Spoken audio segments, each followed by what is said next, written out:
آئیے سب سے پہلے اس تاریخ کے حوالے پر ایک مرتبہ درود پاک کا نذرانہ پیش کریں۔ اس سے پہلے کہ میں حدیث مبارکہ آپ کو سنانا چاہتا ہوں، المستدرک علی الصحیح حدیث نمبر 7338، صفحہ نمبر 213 کی حدیث کے بعد ہے۔ اس حدیث کو میں درود شریف کے سلسلے میں سنانا چاہتا ہوں۔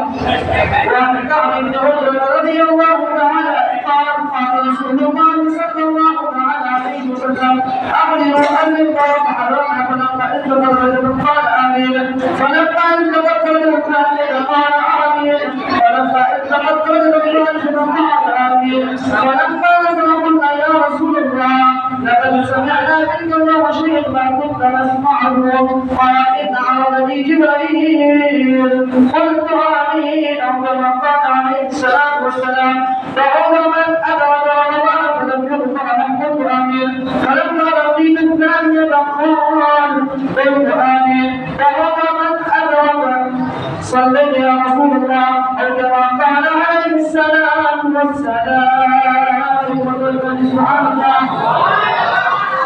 حضرت کعب بن عجرہ رضی اللہ تعالی عنہ فرماتے ہیں کہ ہمارے نبی آپ سب کے نبی نبی محمد کبریا محمد رسول اللہ صلی اللہ علیہ وسلم کو تشریف فرماتے کہاں صلی اللہ علیہ وسلم نے ارشاد فرمایا کہ لنگر لایا جائے۔ ہمارے نبی محمد رسول اللہ صلی اللہ علیہ وسلم کے صحابیت نے منبر رسول کو حاصل کیا، اور جب ہمارے نبی آپ سب کے نبی محمد کبریا محمد رسول اللہ صلی اللہ علیہ وسلم جب پہلی سیڑھی میں آپ نے قدم رکھا تو فرمایا آمین، جب دوسری سیڑھی میں آپ نے قدم رکھا تو فرمایا آمین، جب تیسری سیڑھی میں آپ نے قدم رکھا تو فرمایا آمین۔ تو صحابہ کرام رضوان اللہ تعالی علیہم اجمعین تعجب میں پڑ گئے، کیا بات ہے، اس سے پہلے ہم لوگوں نے کبھی ایسی بات سنی نہیں ہے۔ تو اللہ کے رسول امام الانبیاء محمد کبریا محمد رسول اللہ صلی اللہ علیہ وسلم نے ارشاد فرمایا، بات ایسی ہے کہ میرے پاس حضرت جبرائیل علیہ السلام آیا اور کہنے لگے کہ جو شخص رمضان کا مہینہ پائے اور رمضان کے مہینے میں روزہ رکھ کر کے اپنے آپ کو مغفرت نہ کروایا، ان کے لیے ہلاکت ہے، تباہی ہے، بربادی ہے۔ اللہ اکبر کہیے۔ اور جو ہمارے نبی نے جب دوسرے سیڑھی میں قدم رکھا تو فرمایا، اور میں نے اس وقت آمین اس لیے کہا کہ جہاں پر میرا تذکرہ ہو، جس جلوس میں، جس مجلس میں، جس جگہ میں میرا تذکرہ ہو، اگر مجھ پر درود نہ پڑھا جائے تو وہ جلسہ، وہ جلوس، وہ پروگرام تمام کے تمام بیکار، جتنے بھی لوگ بیٹھے ہوئے ہیں ہلاکت اور تباہی کے اتحادے میں چلے جائیں گے۔ اللہ اکبر۔ اس حدیث کو مد نظر رکھتے ہوئے ہم اپنے پیارے نبی امام الانبیاء محمد کبریا محمد رسول اللہ صلی اللہ علیہ وسلم کے بارگاہ اقدس میں دل کی گہرائیوں کے ساتھ، یہ نہیں کہ صرف زبان سے، دل کی گہرائیوں کے ساتھ، اور اپنے آپ کو یہ محسوس کیجئے کہ ہم لوگ محمد خضرا کے سائے میں بیٹھے ہوئے ہیں اور ہمارے نبی موجود ہیں، اور اس چیز کو سامنے رکھ کر ایک مرتبہ درود پاک پڑھیں۔ اللہم صل علی سیدنا رسول اللہ صلی اللہ علیہ وسلم۔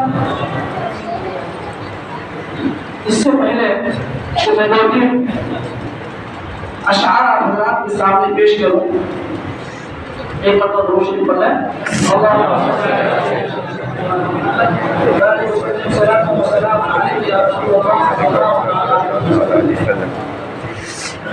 دنیا میں جنت کا نظارہ نہیں دیکھا، دنیا میں جنت کا نظارہ نہیں دیکھا، دنیا میں جنت کا نظارہ نہیں دیکھا، بیکار آگے جو مدینہ نہیں دیکھا، بیکار آگے مدینہ نہیں دیکھا. اور یہ دوسرا شعر مانا فرمائے ارشاد جانتے ہیں کہ ہمارے نبی بچپن میں چادر سے کھیلے تھے. جب ہمارے نبی محمد رسول اللہ صلی اللہ علیہ وسلم اس دنیا میں تشریف لائے تو حضرت آمنہ کہنے لگی کہ یا اللہ یہ یتیم سا بچہ پیدا ہوا ہے, اس کے لیے کھلونے کے لیے اگر کاش اس کا والد ہوتا تو کچھ کھلونا لے کر کے آتے. تو اللہ نے فرمایا کہ اے آمنہ تجھے گھبرانے کی ضرورت نہیں ہے, اگر یہ کھیلنا چاہے گا تو چاند کو کھلونا بنا دے. سبحان اللہ. تو شاید میں کیا ہوتا ہے کہ بچپن میں نبی چاند سے کھیلے ہیں یقیناً, بچپن میں نبی چاند سے کھیلے ہیں یقیناً, بچپن میں نبی چاند سے کھیلے ہیں یقیناً, بچوں کے لیے سکھلونا نہیں دیگا. سبحان اللہ سبحان اللہ. کے لیے سکھلونا نہیں دیگا. حضرات محترم, اس روئے زمین پر ایک ایسی ہستی جو سجدہ کر کے چلے گئے ہیں اور آج تک سجدے میں ہیں, وہ کوئی دوسرا نہیں, وہ اہل بیت کا ایک فرد ہے جس کو ہم اور آج امام حسین کے نام سے جانتے رہے. سبحان اللہ. سجدے کو بہت کافی ہوئے وہ زمین پر, سجدے کو بہت کافی ہوئے وہ زمین پر, شبیر کے جیسا کہیں سجدہ نہیں دیکھا. سبحان اللہ سبحان اللہ. شبیر کے جیسا کہیں سجدہ نہیں دیکھا. حضرات, آج ختم قرآن کا موقع ہے تو ختم قرآن ہی کے سلسلے میں دو چار باتیں آپ حضرات کے سامنے پیش کرنا چاہتا ہوں, کیونکہ قرآن کریم ایک سمندر ہے اور اس سمندر میں غوطہ لگا کر کے چند موتیوں کو تلاش کر کے آپ کی جھولیوں میں ڈالنا چاہتا ہوں. چند موتیوں کو آپ کی جھولی میں ڈالنا چاہتا ہوں. ہم نے سب سے پہلے قرآن مقدس کی جو آیت پڑھی,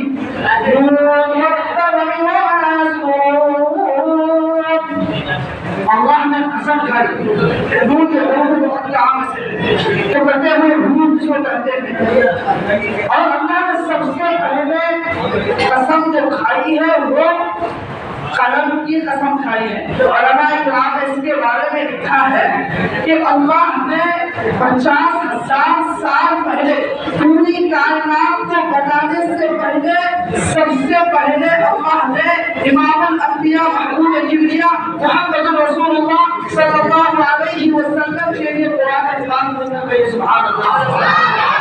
اسی نے کہا کہ نور کے نبی وہاں قسم ہے کلام کی, اور ان سے کی جو چیزیں لکھی گئی ہیں جو قرآن کریم کی شکل میں موجود ہیں. میں اپنے تخیل میں, میں اپنے تصور میں یہ کہنا چاہتا ہوں کہ اللہ رب العزت نے آدم کا صحیفہ پاک میں لکھا, اللہ نے حضرت نوح کا صحیفہ پاک میں لکھا, اللہ نے حضرت ابراہیم علیہ السلام کے قریہ پاک میں لکھا, اللہ نے حضرت یوسف علیہ السلام کے جمال پاک میں لکھا, اللہ نے حضرت موسیٰ علیہ السلام کے جمال پاک میں لکھا, اللہ نے زمین و آسمان کو پاک میں بنایا, اللہ نے دن اور رات کے پیمانے پاک میں بنائے, لیکن اللہ نے اپنے حبیب محمد رسول اللہ صلی اللہ علیہ وسلم کے لیے قرآن پاک لکھے گئے. سبحان اللہ. اللہ نے سب سے پہلے قرآن پاک کو لکھا, اور میں یہ نہیں کہتا ہوں کہ ہمارے جو بڑے بڑے علماء کرام گزرے ہیں ان تمام لوگوں کا کہنا ہے. اور ایک بات یہ ہے کہ قرآن کریم ایک ایسی کتاب ہے جس کے بارے میں پوری کائنات سوچنے پر مجبور ہے کہ ایک ایسی کتاب ہے جس کی کوئی مثال نہیں, جس کا کوئی ثانی نہیں ہے. سبحان اللہ. یہ بات سنی ہوگی کہ تورات، زبور، انجیل یہ بھی آسمانی کتاب ہے، یہ کتاب اللہ تو ہے لیکن کلام اللہ نہیں ہے۔ سبحان اللہ، کتاب اللہ بھی ہے، کلام اللہ